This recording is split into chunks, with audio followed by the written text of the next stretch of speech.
Media का सवाल शौचालय और पानी की कंपनी ले गई थी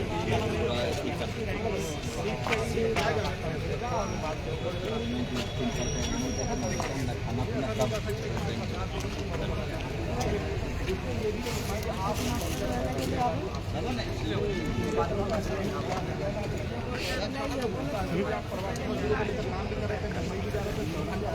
आगे से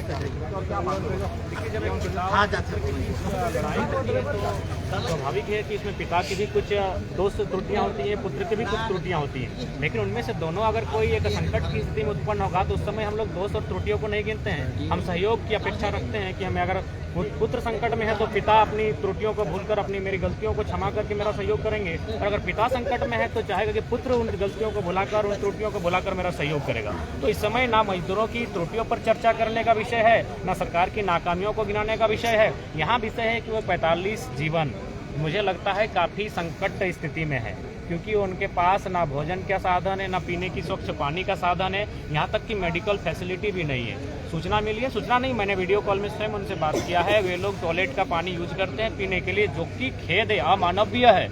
और सबसे खास बात कि 3 मजदूर बीमार थे और 2 दिन बाद जब पुनः उनसे बात हुई तो उनकी संख्या 7 हो गई, और उनको 1 तारीख तक उस मकान में जहां रह रहे हैं, जो 20 बाई 20 का मकान है, जहां 45 लोग रहते हैं। हमारे लिए तो एक व्यक्ति के लिए उतना बड़ा मकान होता है, वे 45 लोग एक ही मकान में रहते हैं, उसे खाली करने का भी नोटिस जारी कर दिया गया है। तो यहाँ त्रुटियों को गिनाने का वक्त नहीं है, चूँकि विषय इंटरनेशनल है। तो राज्य सरकार की जो विभाग है, जो हमारी वहाँ दूतावास है, हमारे जो राजदूत हैं, उन पर उनके साथ समन्वय स्थापित करते हुए उन्हें यथाशीघ्र वतन वापसी का प्रयास करना ही चाहिए। तो ये 4 कॉल हो चुके हैं, उनके 4 वीडियो कॉल हो गए, लेकिन कोई लगता है कि कोई उस पर कोई त्वरित कार्रवाई अभी तक नहीं हो रही है, उनको वापस लाया। ये बिल्कुल वहाँ अगर किसी नेता, किसी विधायक, किसी सांसद का पुत्र होता तो कार्रवाई त्वरित भी होती और नए नियम भी बन जाते, नए बिल भी, विधेयक भी बन जाते हैं। लेकिन चूंकि वे लोग शोषित वंचित लोग हैं, जो मजदूरी की तलाश में, दो जून की रोटी की तलाश में एक अच्छे मंजिल को पाने के ख्वाब लेकर वहाँ कर रहे हैं, इसीलिए अभी तक कार्रवाई शायद ये लोग इंतजार कर रहे हैं कि उन 45 में से कुछ मजदूर ऐसे हैं जो शायद उनके साथ कोई अप्रिय घटना घट जाए, तब ये कार्रवाई करेंगे। ये लोग इंतजार में बैठे हैं, अभी वे जीवित हैं और हम चाहते हैं 45 के 45 जीवित भारत वापसी करें। लेकिन ये हुक्मरान कहीं इस ख्वाब में तो नहीं है कि वे कुछ अनहोनी की आशंका लगाकर तो नहीं बैठे कि उनके साथ कोई अप्रिय घटना घटे। कहीं ना कहीं ये शर्मनाक है, त्वरित कार्रवाई होनी चाहिए, उन्हें वतन वापसी का रास्ता सरकार को तैयार करना चाहिए। इसमें एक बात और है कि इसमें लोग देखते हैं कि भैया कौन जिला का है, उसी हिसाब से लोग बात करते हैं। पता चला कि हजारीबाग के हैं, गिरिडीह के हैं, बोकारो के हैं। तो झारखंड की ये समस्या है, हर एक व्यक्ति को बात करनी चाहिए, हर एक प्रतिनिधि को बात करनी चाहिए, क्योंकि झारखंड के ही है वो सारे लोग, झारखंड के ही, और सबसे बड़ी बात है भारत के हैं वो। इसमें झारखंड के लोग भी तो मुख्य दर्शक बने हुए हैं कि भाई बोकारो वाले बोलेंगे तो वो धनबाद वाले नहीं बोलेंगे, धनबाद वाले बोलेंगे तो पलामू वाले नहीं बोलेंगे। ये भी देखिए, इस पर वो उदाहरण होता है जब हम पोल्ट्री मुर्गा खरीदने के लिए जाते हैं तो जिस मुर्गे की बलि दी जाती है वही आवाज़ करता है, बाकी लोग कोने में दुबक जाते हैं, उन्हें ये पता भी नहीं होता है कि अगले दिन उनका भी नंबर आएगा। तो वही हाल हम मानव का है। हम लोग अपनी रोजमर्रा के जीवन में और इस आधुनिक जीवन में इतना व्यस्त हो चुके हैं कि हम लोग अपनी संवेदना को खो चुके हैं, अपने कर्तव्यों को भूल चुके हैं। मेरा मानना है पूरे राज्य का विषय है, पूरे राज्य के तमाम जो जनप्रतिनिधि हैं उन्हें प्रवास की पीड़ा पर हमेशा आवाज़ उठानी चाहिए, सदन पर बात रखनी चाहिए, वैकल्पिक मार्ग तैयार करने चाहिए। और फिलहाल जो मजदूर हमारे विदेश में रहते हैं या अन्य प्रदेशों में रहते हैं, उनके साथ कोई अप्रिय घटना ना घटे। लगातार ऐसी घटनाएं आती हैं, महाराष्ट्र, गुजरात से हमारे मजदूर आया तो उनके साथ अप्रिय घटनाएं घटती है, उन्हें मार दिया जाता है, ऐसी बहुत सारी घटनाएं घटती हैं। इसके लिए हमारी सरकार को बेहतर काम करना चाहिए। अगर इंटरनेशनल मामला हो तो केंद्र की सरकार को काम करना चाहिए, और अगर अन्य प्रदेशों का मामला है तो राज्य सरकार को बेहतर काम करना चाहिए और मजदूरों के साथ हमेशा खड़ा रहना। कैसे वो वापस आएंगे, उसको लेकर क्या करना चाहिए? देखिए, इसके लिए फिलहाल जो हम लोगों ने डीसी मैडम को और वहाँ डीसी महोदय को ज्ञापन दिया है, तीनों जिला में हम लोग देंगे, और ये उनके माध्यम से ईमेल हो या फैक्स के माध्यम से ये केंद्र तक जाएगा, और केंद्र के माध्यम से हमारे जो सऊदी के रियाद में जो हमारी दूतावास होगा वहाँ तक संदेश जाएगा। और दूतावास जब उन मजदूरों को अपने अधीन करेगा यानी अपने कंट्रोल में करेगा तो स्थितियाँ बेहतर हो जाएंगी। एक बात और है, बड़े पीड़ा के साथ ये कहना पड़ता है, ये देखा गया है कि जब वॉर सिचुएशन होता है तो वहाँ से निकाल कर लेकर आया जाता है तो एक खबर बन जाती है, तो ये खबर नहीं बन जाएगी। हाँ बिल्कुल, मेरा मानना है कि ज़िंदगी होती है, चाहे आप वार से निकाल के आएँ या फिर अकाल से निकाल के लाएँ, या फिर किसी मजदूर को जब कोई प्रताड़ित कर रहा है वहाँ से निकाल के आए। जीवन जीवन होता है और मानव का जीवन अनमोल होता है। तो ये वार का सिचुएशन भले ना है, लेकिन जीवन तो जीवन है। अगर कार्रवाई नहीं करते हैं, आप संज्ञान में नहीं लेते हैं, तो उनका भी जीवन अस्त हो सकता है। संभावनाएं हैं, मान के चलिए उनको मेडिकल फैसिलिटी उपलब्ध नहीं कराई जा रही है। जो लोग बीमार हैं, एक मानवीय शरीर हार्डली 30 से 45 दिन तक बिना भोजन किए, बिना स्वास्थ्य लाभ लिए सह सकता है, लेकिन उसके बाद तो स्थितियाँ बिगड़ेंगी और मुझे लगता है उस समय पूरी घटना घट सकती है। तो इसलिए ये वार और ये टीआरपी और ये फिर अपना वोट बैंक, ऐसा नहीं होना चाहिए। हम लोग तो स्पष्ट कहें कि मजदूरों के हितार्थ के लिए हम लोग अच्छी राजनीति नहीं करेंगे।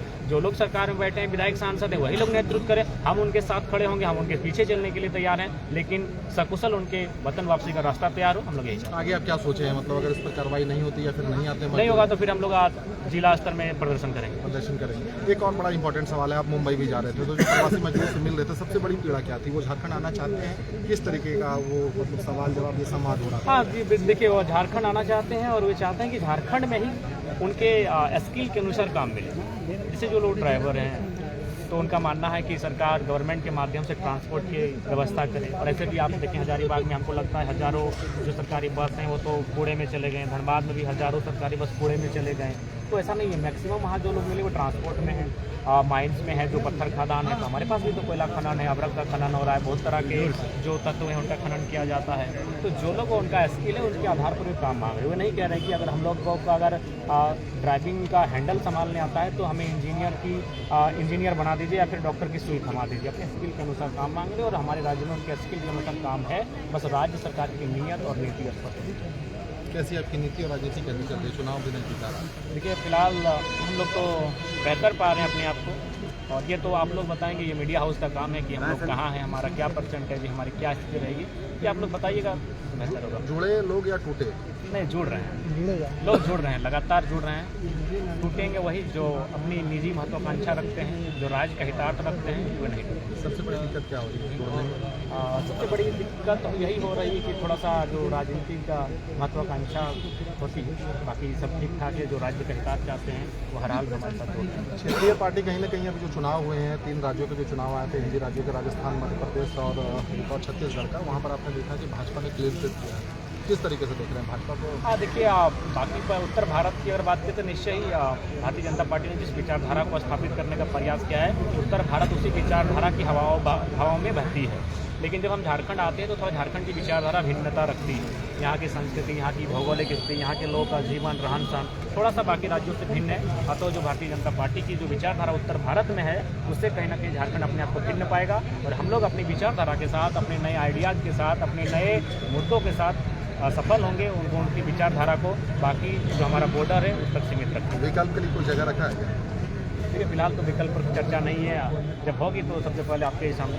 2 साल बीत गए हैं इसमें और जन्मदिन आप आज मना रहे हैं, चीज़ें भी बदली हैं। अब लोग आपके पास आकर बधाइयाँ देते हैं। जयराम महतो वो जयराम महतो नहीं रहे, अब जनता के बीच वाले जयराम, जिम्मेदारियाँ भी बढ़ गई। तो इस जन्मदिन पर क्या कहना चाहेंगे आपके, खास करके जो समर्थक हैं, जो प्रशंसक हैं, जो आपको प्यार करते हैं, जो आपको चाहते हैं, या फिर विरोधी भी जो है? देखिए आप जो लोग जनता के हो जाते हैं, उनका जन्मदिन जैसा विशेष कुछ होता नहीं है। तो जन्मदिन के अवसर पर भी हम यही कहना चाहेंगे कि अगर कोई लोग सेलिब्रेशन करे तो सेलिब्रेशन ना होकर किसी का सहयोग हो। जैसे आज हम लोग करने आए हैं, किसी की आवाज़ बनने आए हैं, किसी को हिम्मत देने आए हैं, किसी को सांत्वना देने आए हैं, तो ये काम हो तो हमारे जन्मदिन पर हमें अच्छा लगेगा और वो बेहतर होगा। केक कटेगा ही? बस छोटा सा एक केक है, गेट के बाहर कटा ही आता है। अच्छा, जो समर्थक है उनसे तरफ पूछा, जन्मदिन पर क्या कहना चाहेंगे? पहले जयराम को जन्मदिन की ढेर सारी शुभकामनाएं। आज उन्होंने बहुत अच्छा पहल किया कि इन्होंने अपने जन्मदिन को लोगों के कल्याण के लिए।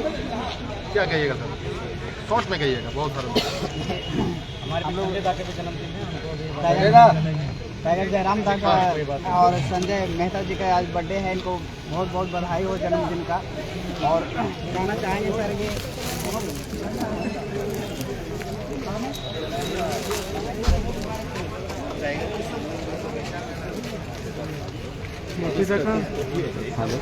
स्टूडेंट लोग का नहीं